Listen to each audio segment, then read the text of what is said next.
On news tonight, Katsina State Board of Internal Revenue calls for stakeholders' support to boost IGR. UPEC organizes capacity building training on data validation in Katsina. More head of local government administration assume duty.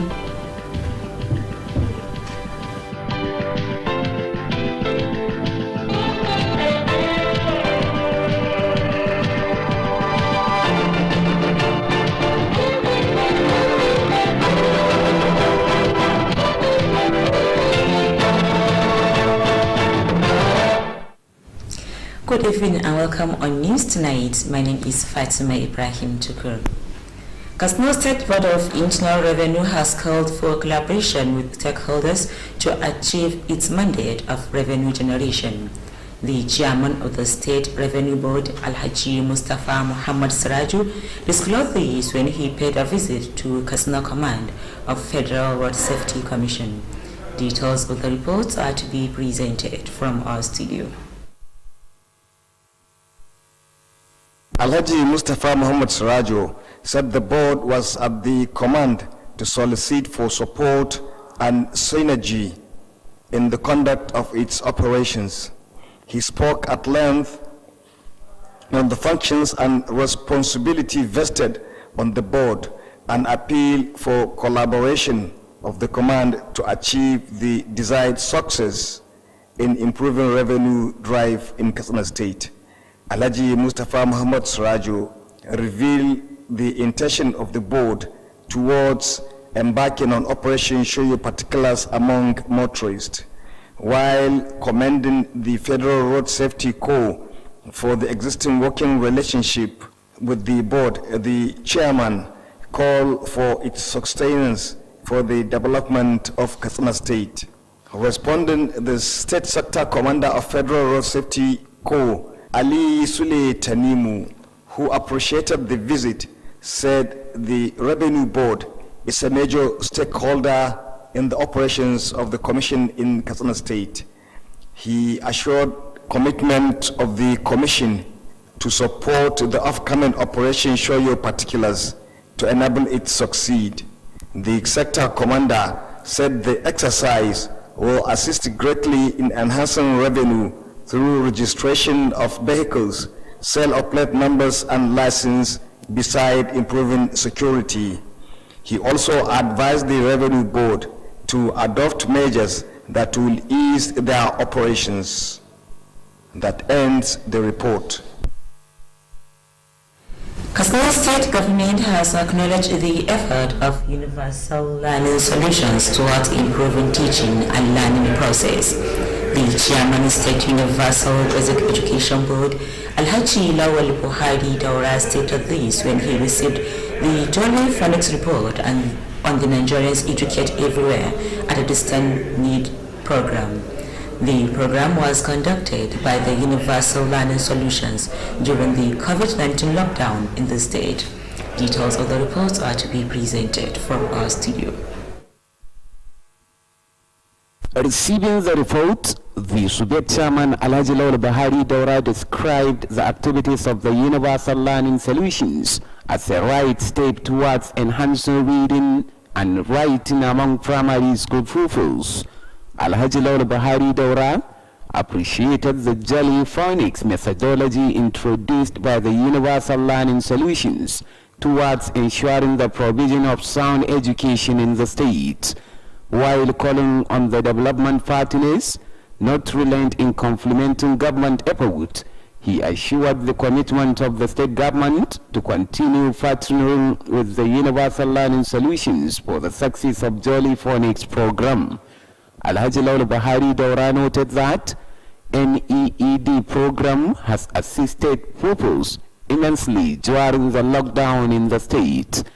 Presenting the report, the Noza Region Coordinator of the Universal Learning Solutions, Alhaji Umar Farooq Bello, appreciated the support given by the media stations engaged for the program in the state, which include Kttv and Katsina State Radio. Alhaji Umar Farooq Bello spoke extensively on the activities conducted during the program, to include engaging home support teachers, 33,000 pupils and distribution of learning kits to pupils, among others. He assured more commitment to continue assisting towards promoting reading and writing among pupils in the state. The UBEC coordinator in the state, Hajia Mariam Audik Ankara, who commended the Jolly Phonics for the successful implementation of NEED, called for the extension of the Jolly Phonics program in the rural areas. The state coordinator of GPE, Hajia Hadiza Baigiwa, described the activities of Jolly Phonics as a welcome development and assured of continuous support. That ends the report. Universal Basic Education Commission UBEC has organized a capacity building training on data validation in Katsina State. The training was organized for the Education Management Information System officers in Katsina State. Details of the reports are to be presented from our studio. The training was meant to update the knowledge of the officers to enable them gather accurate data for the improvement of basic education in the state. Declaring the training open, the Secretary of the State Universal Basic Education Board, Alhaji Isa Muhammad Musa, who represented the SUBEP chairman, said the training was organized by UBEC in collaboration with the State Universal Basic Education Board for the development of education in the state. Alhaji Isa Muhammad Musa expressed appreciation to UBEC for its support to the development of basic education in the state. He said the state government has provided tablets to the Education Information Management System officers, in addition to building their capacity on data software usage. The board secretary added that the board has already designed websites and had integrated the services of all planning, research and statistic offices across the 34 local education authority in the state. Alhaji Isa Muhammad Musa appealed to the participants to be more attentive to the training to achieve the desired objective. The state UBEC coordinator, Hajia Mariam Audik Ankara, said the UBEC consider accurate data very important in the implementation of educational policies, hence organizing the training. Similarly, the UBEC Quality Assurance Officer, Omar Dauda, said the training was aimed at creating a valid and reliable database for the improvement of basic education delivery in the state. That completes the report. Today is World Read Aloud Day. The day was set aside by the United Nations to promote the habit of reading among pupils. In Katsina State, the State Universal Basic Education Board, in collaboration with the Universal Learning Solutions, commemorated the day as part of effort to inculcate reading culture among pupils. The report is presented from our studio.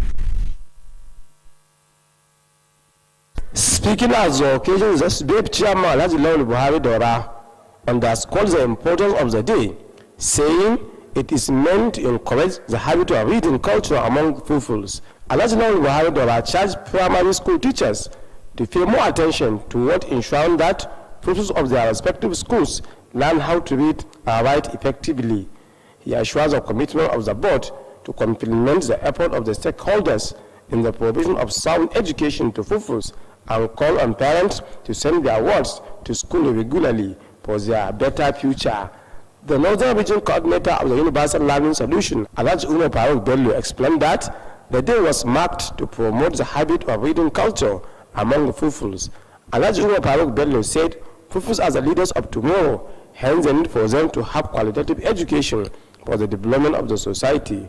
He spoke on the effort being made by the Jolly Phonics to ensure that school pupils learn how to read and write with relative ease. The coordinator acknowledged the support given to the Universal Learning Solution by the state government and other stakeholders in the education sector. That ends the report. Of the 2023 general elections, the Independent National Electoral Commission (INEC) has commenced the processes of creating additional polling units across the country. The National Commissioner and Chairman, Information and Voter Education Committee, Festus Okoye, said this in Abuja at the end of the management meeting of the Commission. the INEC had in August 2014 proposed to create additional 30,027 polling units, with the northern region getting 21,615, while the southern region to get 8,412 units. INEC Chairman Professor Mahmoud Yakubu had said that Nigeria is currently underserved. With that, the Commission would engage stakeholders on the planned expansion of voter access to the polling units. There will be more news after this commercial break. Stay tuned.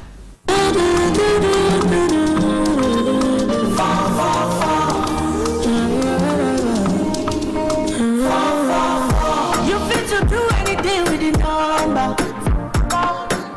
Everything is in no long thing with 444. No, that's not that you're very plenty numbers. I beg you, yeah, the number 444. Already my love for, or just a little 444. Only my 4, my love for. Control code in your hand. 444, 4 meta is a metaphor. You can just pay attention. You can subscribe for the time. Anywhere you go, whatever you do, you can use the number.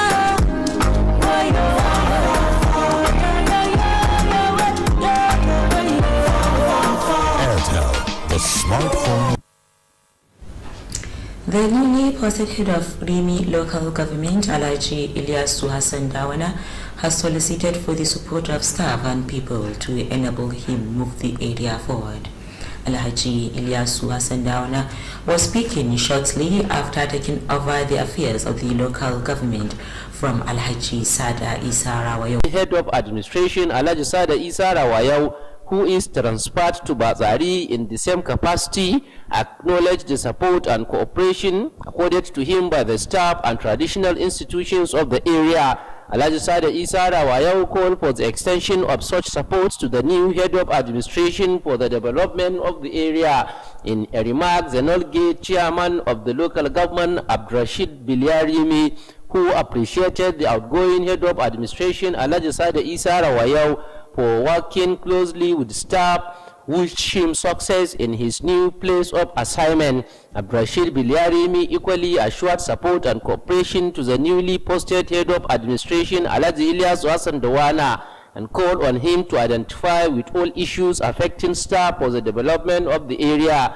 During the occasion, souvenirs were presented to the outgoing head of local government administration, Alhaji Sada Isa Rawayau, and the head of works, Alhaji Abbas Ruma, who is now posted as the head of Bakori local government administration. That ends the reports. Similarly, the newly posted head of Batagarawa local government administration, Alhaji Hassan Yusuf, has solicited for the support and cooperation of traditional rulers in the area in the discharge of his duty. Alhaji Hassan Yusuf stated this when he paid a familiarization visit to Malamawan Kasina, the head of Batagarawa, Alhaji Muhammad Duku Alhaju, at his palace. The head of local government administration assured to operate an open door policy to receive advices aimed at moving the local government forward. He commended Governor Aminu Bello Masari for the opportunity given to him and assured to justify the confidence reposed in him. Alhaji Hassan Yusuf, who acknowledged the contribution of the traditional institution to promoting peace, called for its sustenance. Responding, the Malamawan Kasana district head of Batagarawa, Alhaji Muhammad Dukut Alhaj, expressed appreciation for the visit and assured his support and cooperation to the new head of local government administration. Meanwhile, Alhaji Hassan Yusuf and his entourage has visited Ndagoro town to condole Alhaji Saadu and Sani Alud Ndagoro over the death of their children as a result of fire outbreak. He sympathized with the victims of the fire outbreak who sustained degrees of injuries at General Hospital, Katsina. Alhaji Hassan Yusuf prayed for repose of the soul of the deceased. She and my Adwa local government administration, Alhaji Hussein Umar, shortly after assuming office, paid a visit to district head of Marshi, Ian Katsina, Alhaji Kabir Aminu. Alhaji Hussein Umar said as head of the local government administration, he would ensure peace and development of the area. He solicited for support and advice of traditional institutions to enable him succeed. Responding, Ian Kasena, the head of Maishi Alhaji Kabir Aminu, assured to accord all necessary support to the newly posted head of local government administration in the discharge of his duties. In Adua local government, the head of the local government administration, Alhaji Nasiru Zubairu Kosada, said developmental projects attention to continue giving support and cooperation to the government's policies and programs for the uplifting of their living standard. Katsina State Command of the National Drugs Law Enforcement Agency has arrested 446 suspects in connection with drug abuse and trafficking. The State Commandant, Mr. Sule Momodu, revealed this while briefing newsmen on the achievement of the command in 2020. Mr. Sule Momodu recounted the various achievements recorded by the command in the fight against illicit drugs abuse and trafficking in its effort to reduce criminals to the barest minimum. According to him, the command was able to seize Sule Momodu said among the suspect drugs addicts, 92 are students, out of which 70 were male, 22 female. He explained that abuse and trafficking. Mr. Sule Momodu attributed the success recorded to the support being given to the command by the state government and other stakeholders and appealed for more to ensure drugs abuse-free society.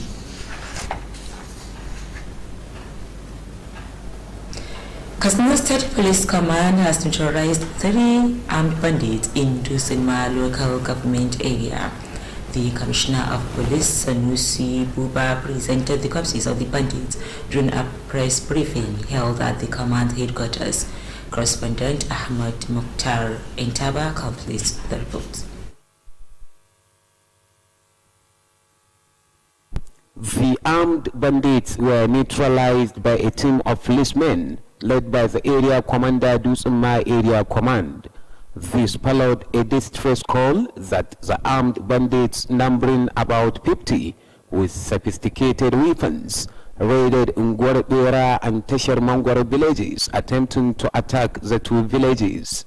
On receiving the call, the area commander swiftly swung into operation, which led to the killing of the 3 bandits. They led ambush against the hoodlums at a spot between Mara and Tashar Gajere villages of Dammus and neighboring Dammus local government. Fortunately, the bandits were entrapped and the team had an encounter with them and successfully neutralized 3 bandits. As you can see, their corpses there are recovered against 2 brand new AK-47 rifles with 15 rounds of live ammunition. According to CP Sanusi Buba, the bandits were pursued to their settlement, which according to him was now burnt by the police. This is in addition to the recovery of motorcycles being used by the bandits in launching their attacks and other nefarious activities. Similarly, 2 AK-47 rifles were recovered from the bandits during the encounter. CP Sanusi Buba said such parties are still combing the area to search the dead bodies of the armed bandits neutralized during the encounter. While commending the area commander for a job well done, the police commissioner called for more provision of credible information to the police to enable them arrest criminals. He restated the determination of the command to continue doing its best in the fight against crimes in the state. Ahmad Mukhtar Entaba, reporting for Kttv News. With that, we conclude news tonight. Thank you for watching.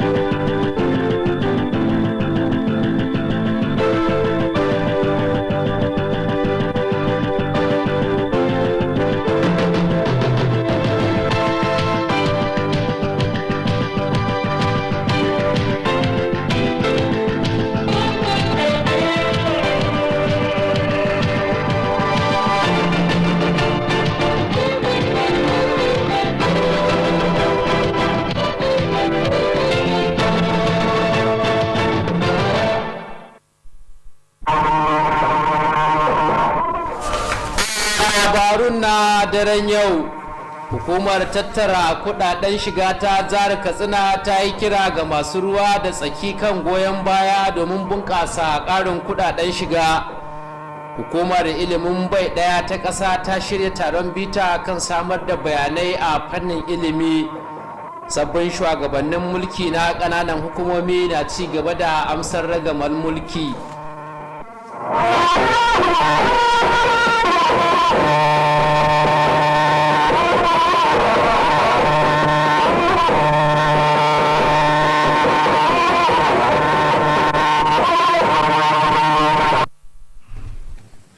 Masu kallon mu a daidai wannan lokaci barkanmu da warhaka ga labarin sunana Nasir Sani Gide.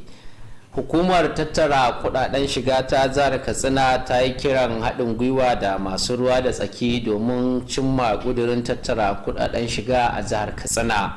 Shugaban hukumar Alhaji Mustapha Suraja ne ya bayyana haka a lokacin da ya kai ziyara a ofishin hukumar kiyaye haɗurra da ke a Katsina. A ci gaban rahoton daga ɗakinmu na shirya labaru. Alhaji Mustapha Muhammad Surajo ya ce hukumar tara kudaden shigar ta isa wannan hukuma ne domin neman tallafi da kuma goyon baya da kuma yin haɗin gwiwa yayin da ita hukumar tara kudaden shigar ke gudanar da ayyukanta. Ya yi dogon jawabi game da irin ayyuka da nauyi da aka ɗora ma ita wannan hukumar ta tara kudaden shiga ta jihar Katsina, tare da yin kira ga ita wannan hukuma da ta bayar da haɗin kai da taimako da ake bukata domin a ga an sami haɓakar tarukwar ɗan shiga a jihar nan.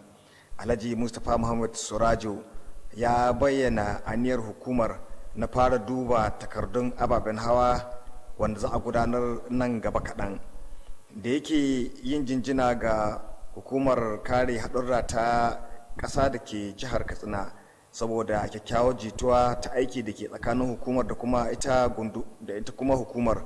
Shugaban hukumar tara kudaden shigar ya yi kiran da a samu dorewar wannan yanayi domin samun cigaban jihar Katsina baki daya. Da yake mai da jawabi, kwamandan hukumar kiyaye haɗurra ta ƙasa da ke jihar Katsina Ali Sule Tanimu, wanda ya yi na'am da wannan ziyara da aka kawo mashi, ya bayyana cewa hukumar tara kudaden shigar tana ɗaya daga cikin abokan aiki na ita hukumar da ke nan Katsina. Ya ba da tabbacin aniyar hukumar ta kare haɗurra ta jihar Katsina domin ganin ta tallafawa shirin da hukumar tara kudaden shigar za ta fara a kwanan nan na duba takardun ababen hawa. Kwamandan hukumar ya bayyana cewa shi wannan aiki da za a yi yana da harshen damo, wato zai inganta tara kudaden shiga ta hanyar yin rijistar ababen hawa da sai da lambobi da kuma yin rijistar lasisi, baya ga kara harkoki na tsaro da zai yi a jihar Katsina. Ya kuma shawarci hukumar tara kudaden shigar ta jihar Katsina da ta yi amfani da dabaru da ya kamata domin ganin ta samu nasarar gudanar da ayyukanta. Ƙarshen rahoton kenan. Gwamnatin jihar Katsina ta bayyana kungiyar Universal Learning Solution a matsayin mafita wajen burkasa harkokin koyo da koyarwa a fannin ilimi. Shugaban hukumar ilimin bai daya ta jihar Katsina Alhaji Lawal Buhari Daura shine ya bayyana haka a lokacin da ya amshi rahoto kan shirin dabarun koyarwa ta hanyar waƙoƙi da kuma shirin koyarwa ta hanyar kafar sadarwa. An dai gudanar da wannan shiri ne a lokacin da aka sa dokar kulle sakamakon bullar cutar mashako a jihar Katsina. Ga kuma rahoton daga ɗakinmu na shirya labaru. Da yake karɓar wannan rahoto, shugaban hukumar kula da ilimin bai ɗaya Alhaji Lawal Buhari Daura ya bayyana aikace-aikacen wannan shiri na koyar da ɗalibai ta hanyar waƙe-waƙe a matsayin wani mataki na bunƙasa harkokin da suka shafi karatu da kuma rubutu a tsakanin ɗaliban makarantun firamare. Alhaji Lawal Buhari Daura ya ba da wannan shiri da wannan hukuma ta bullo ta fuskar tabbatar da samar da nagartaccen ilimi a jihar nan, a sa'ilin da yake yin kira ga wannan hukuma akan kada ta yi ƙasa a gwiwa wajen marawa ƙoƙarin gwamnati baya. Ya sha alwashin cewa gwamnatin jiha za ta ci gaba da haɗa hannu da wannan hukuma domin samun nasarar wannan shiri na koyar da ɗalibai ta hanyar waƙa. Alhaji Lawal Buhari Daura ya bayyana cewa wannan shiri na NEED ya taimaka matuƙa gaya a lokacin dokar zaman gida a jihar nan. Da yake gabatar da rahoton babban jami'i da ke kula da wannan shiri a shiyar arewa maso yamma Alhaji Umar Faruk Bello ya ba da goyon bayan da kafafen yada labaru suka bayar a lokacin shirye-shiryen da aka gudanar a lokacin dokar zaman gida, wanda suka hada da tashar gidan talabijin ta jihar Katsina wato Kttv da kuma takwarata ta rediyon jiha. Alhaji Umar Faruk Bello ya yi magana mai tsawo akan aikace-aikacen da aka gudanar a cikin wannan shiri da suka hada da sanya malamai da ke bayar da gudunmuwa ta fuskar koyarwa a cikin gida da kuma rarraba kayayyakin koyo da koyarwa da dai sauransu. Ya sha alwashin cewa wannan shiri zai ci gaba da bayar da gudunmuwa ta fuskar bunƙasa harkokin da suka shafi karatu da kuma rubutu a tsakanin ɗalibai a jihar nan. Babbar jami'a da ke kula da hukumar bayar da ilimin bai ɗaya ta ƙasa a jihar Katsina Hajiya Maryam Audi Kankara, wadda ta yi bawa wannan shiri na koyar da ɗalibai ta hanyar waƙa akan samun nasarar shirin na NEED, ta yi kira akan buƙatar da ke akwai na tsawaita wa'adin shirin a yankunan karkara. Babbar jami'ar shirin GPE ta jiha Hajiya Hadiza Bagiwa ta bayyana aikace-aikacen da aka gudanar a ƙarƙashin wannan shiri na koyar da ɗalibai ta hanyar waƙa a matsayin abin da ya zo daidai da lokaci, sai ta sha alwashin ci gaba da bayar da goyon baya. Ƙarshen rahoton kenan. Hukumar ilimin bai ɗaya ta ƙasa ta shirya taron bita domin bunƙasa ƙwazo wajen ɗaukar bayanai kan ilimi a jihar Katsina. An shirya taron bitar ne ga a jihar nan. Alhaji Isa Muhammad ya bayyana jin daɗi akan hukumar ilimin bai ɗaya ta ƙasa akan goyon baya da take bayarwa wajen ci gaban ilimi a jihar nan.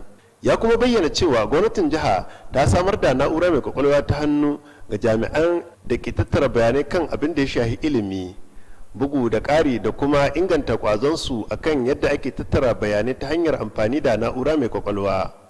Sakataren hukumar ya ƙara da cewa tuni hukumar ta buɗe shafin yanar gizo wanda zai tabbatar da yadda take gudanar da aikace-aikacenta, tsare-tsare, bincike da kuma ƙididdiga a baɗin ƙananan hukumomi 34 na ilimi da ke jihar nan. Alhaji Isa Muhammad ya yi roƙo ga mahalartan da su mayar da hankali akan wannan horo domin kwalliya ta biya kuɗin sabulu.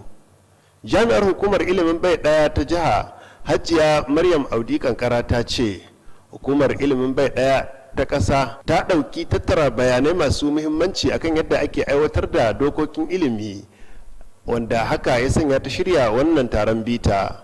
Haka kazalika jami'in kula da ingancin ilimi na hukumar ilimin bai ɗaya ta ƙasa Umar Dauda ya ce taron bitar na da manufar tabbatar da cikakken bayanai akan ingancin ilimi da kuma yadda ake bayar da ilimi a jihar nan. Ƙarshen rahoton kenan. Yau ce ranar karatu ta duniya. Majalisar Ɗinkin Duniya ce ta ware wannan rana domin ƙarfafa halayya kan karatu a tsakanin yaranta. A jihar Katsina hukumar ilimin bai ɗaya haɗin gwiwa da ƙungiyar Universal Learning Solution sun gudanar da bikin ranar a matsayin ƙoƙari ta hanyar ƙara ƙwazo wajen ɗabi'ar karatu a tsakanin ɗalibai. Ga kuma rahoton. Da yake jawabi a lokacin wannan taro, shugaban ilimin bai na jihar Katsina Alhaji Lawal Buhari da ya jaddada muhimmancin wannan rana, inda ya bayyana cewa za ta ba da ɗalibai ƙwarin gwiwa wajen haka koyon da za su karatu da kuma rubutu. Alhaji Lawal Buhari da ya kira ga malaman makarantun na firamare da su zage dan tare da tabbatar da lokacin makarantun sun san yadda za su karanta da kuma yadda za su rubuta kamar yadda ya kamata. Ya ba da tabbaci kokarin hukumar ilimin bai ta jihar da kuma sauran masu wa aiki na tabbatar da samar da ilimi mai nagarta. Na ƙara kirkirar rumfunan zaben a fadin ƙasar nan domin samun sauƙi a lokacin gudanar da zaɓe. Na ƙaramar hukumar Rimi Alhaji Iliyasu Hassan Dawana ya nemi goyon bayan ma'aikatan da kuma al'ummar yankin domin ba shi damar ciyar da ƙaramar hukumar gaba. Alhaji Ilyasu Hassan Dawana ya bayyana haka jim kaɗan bayan amsar ragamar mulkin ƙaramar hukumar daga Alhaji Sada Isa Rawayau, wanda aka maida a ƙaramar hukumar Batsari. sabon shugaban mulkin na karamar hukumar Rimi Alhaji Ilyasu Hassan Dawana ya bayar da tabbacin tafiya tare da dukkanin ma'aikatan karamar hukumar domin samar da ci gaba a yankin. Alhaji Ilyasu Hassan Dawana ya kuma yi kira ga goyon baya da haɗin kai na daukacin ma'aikatan yankin domin ba shi damar samun nasara. Ya yi kira ga ma'aikatan yankin da su mayar da hankali wurin gudanar da ayyukan da ya rataye kansu, su kuma kaucewa aikata duk wani abu da zai kawo tsaiko ga dokokin tsarin aikin gwamnati a jihar Katsina. Shugaban mulki na karamar hukumar mai barin gado Alhaji Sada Isa Rawayau, wanda aka maida karamar hukumar Batsari a matsayin sabon shugaban mulki na karamar hukumar, ya yaba da goyon baya da haɗin kai da masarautun gargajiya suka bashi a yankin. Alhaji Sada Isa Rawayau daga nan yayi kiran a isar da wannan goyon baya da haɗin kai da aka bashi ga sabon shugaban mulki na karamar hukumar domin ci gaba a yankin. A jawabinsa, shugaban kungiyar ma'aikata ta karamar hukumar Abdulrashid Bilyari gane da aiki da ma'aikatan karamar hukumar ya mashi fatan alkhairi a sabon gurin da aka tura shi. Abdulrashid Bilyari daga nan kuma ya yi kiran goyon baya da haɗin kai ga sabon shugaban mulkin da aka turo karamar hukumar Alhaji Ilyasu Hassan Dawana, game da yin kira gare shi da ya tabbatar da ya duba matsalolin ma'aikata da ke a yankin domin samar da ci gaba. A lokacin wannan taro an bayar da kyaututtuka ga shugaban mulki mai barin gado na karamar hukumar Alhaji Sada Isa Rawayau, kuma shugaban sashin gudanar da ayyuka na karamar hukumar Alhaji Abbas Ruma, wanda aka tura a matsayin shugaban mulki na karamar hukumar Bakori. Ƙarshen rahoton kenan. Sabon shugaban mulkin domin ba shi damar gudanar da aikin sa yadda ya dace. Alhaji Hassan Yusuf ya bayyana haka a lokacin da ya kai ziyarar aiki ga mallamawan Katsina hakimin Batagarawa Alhaji Muhammad Dukkwal Alhatu a masarautarsa. Shugaban mulkin ya nemi goyon baya da haɗin kai tare da bayyana cewa zai gudanar da tafiyar da mulkin karamar hukumar a buɗe tare da ɗaukar shawarwari domin samar da ci gaba. Kuma ya bawa gwamna Aminu Bello Masari dangane da ba shi damar yi ma jihar nan aiki gajiya wurin samar da zaman lafiya. Daga nan ya kiran daurewar haka yake magantawa mallamawan Katsina hakimin Batagarawa Alhaji Muhammad Dukkwal Alhatu ya bayyana godiyar shi dangane da ziyarar, ya kuma baiwa tabbacin goyon baya da haɗin kai ga sabon shugaban mulkin na karamar hukumar. Haka kuma Alhaji Hassan Yusuf da 'yan tawagarsa sun ziyarci garin Ɗanɗagoro domin yin ta'aziyya ga Alhaji Sa'adu Aliyu Sani, wanda ya rasu dangane da rasuwar ɗansa sakamakon gobara. Sun yi jaje ga waɗanda abin ya shafa gami da yin addu'ar Allah ya kare afkuwar haka. Gabanin mulki na ƙananan hukumomin Mashi da Mai Addu'a sun kama aiki. A ƙaramar hukumar Mashi, shugaban mulki na ƙaramar hukumar Alhaji Hussaini Umar ya bayyana haka jim kaɗan bayan kama aiki. Ya kai ziyara ga hakimin Mashi iyan Katsina Alhaji Kabir Aminu. Ya ce a matsayinsa na shugaban mulki zai tabbatar da samar da zaman lafiya da ci gaba a yankin. Da yake magantawa iyan Katsina hakimin Mashi Alhaji Kabir Aminu ya bada tabbacin goyon baya ga sabon shugaban mulkin domin ba shi damar gudanar da aikinsa yadda ya dace. A karamar hukumar Mai Addu'a kuwa shugaban mulkin Alhaji Naziru Zubaira Kusada ya ce samar da ayyukan ci gaba da walwalar ma'aikata shine zai baiwa fifiko. Ya yi kira ga al'ummar yankin da su ci gaba da ba shi goyon baya tare da haɗin kai da shirye-shirye da tsare-tsaren gwamnati domin bunƙasa rayuwar al'ummar yankin.